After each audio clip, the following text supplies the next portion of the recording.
ആശമാരെ പറഞ്ഞ് പറ്റിച്ചതായിരുന്നു.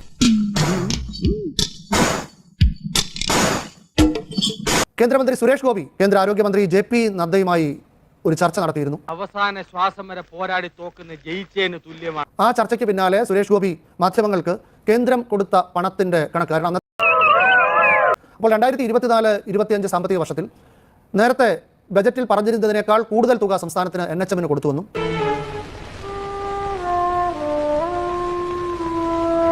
അതുകൂടാതെ ഒരു 35 കോടി രൂപ കൂടുതൽ കൊടുത്തത് കൂടാതെ പഴയ ചില കുടിശ്ശിക തീർക്കാനായി 120 കൂടി കൊടുത്തു. 20 കോടി വേലി കിടന്ന പാമ്പിനെ എടുത്ത് ലങ്കോട്ടി എത്തിയ അവസ്ഥയിലാണ് ഞാൻ.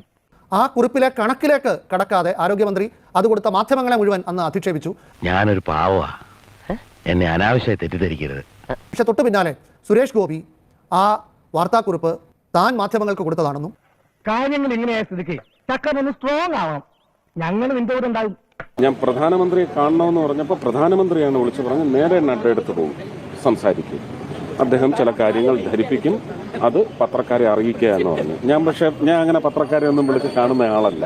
അത്ര പെട്ടെന്ന് കീഴ്പ്പെടുത്താൻ കഴിയില്ല എന്നവർ മനസ്സിലാക്കിയിരിക്കില്ല. ഏത് കുറിപ്പ്? നദ്ദയുടെ ഓഫീസിൽ നിന്ന് തന്നതാണെന്ന് അവിടെ വന്ന് സുരേഷ് ഗോപി തന്നെ പറഞ്ഞിരുന്നു. ആ കണക്ക് എപ്പോഴെങ്കിലും റെഫർ ചെയ്തിട്ടുണ്ടോ? ആ കണക്കിൽ ശരിയാണോ എന്താണ്? അല്ല, അത് ശരിക്കും വാർത്താക്കുറിപ്പായിരുന്നു. അല്ല, വാർത്താക്കുറിപ്പായിരുന്നോ? എനിക്ക് അറിയാത്തതുകൊണ്ട് ചോദിച്ചാ. കാണിച്ചെങ്കിൽ കണക്കായി പോയി. അദ്ദേഹം പറയട്ടെ, അദ്ദേഹത്തോട് ചോദിക്കാം. വെറുതെ കഴിഞ്ഞ ആഴ്ച നടന്ന കാര്യങ്ങൾ പറഞ്ഞ് എന്നെ നാറ്റിക്കരുത്. ഞാൻ വാർത്താക്കുറിപ്പ് എന്ന് നിങ്ങൾ പറഞ്ഞു കൊടുത്ത കേരളത്തിനെതിരെ കേന്ദ്ര ആരോഗ്യ മന്ത്രാലയം പറഞ്ഞു. ഒരിക്കലും ഒരു സംസ്ഥാനത്തിനെതിരെ ഒരു മിനിസ്ട്രിയും പ്രയോഗിക്കാത്ത വാക്കുകൾ അതിൽ ഉള്ളതുകൊണ്ടാണ് ഈ കുറിപ്പ് എന്താണെന്നൊന്ന് കാണാമെന്ന് വിചാരിച്ചാണ് പരിശോധിച്ചത്.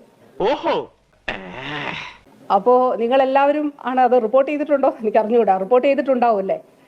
നോർമൽ അല്ലേ? നീ കേൾക്ക്.